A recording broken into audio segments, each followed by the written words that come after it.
harapkan Ramadan kali ini penuh makna, agar dapat ku lalui dengan sempurna. Selangkah demi selangkah, setahun sudah pun berlalu.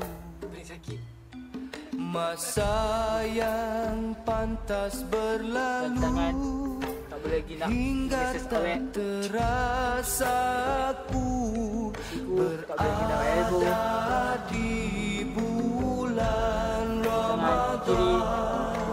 Semula ku mengharapkan Ramadan kali ini penuh makna, agar dapat ku lalui dengan sempurna.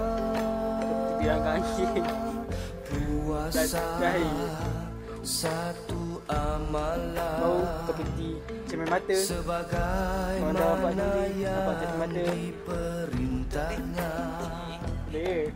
Moga dapat ku lenturkan nafsu yang selalu membelenggu diri, tiada henti-henti. Ku mengharapkan Ramadan kali ini penuh makna, agar dapat ku lalui dengan sempurna. Ku mengharapkan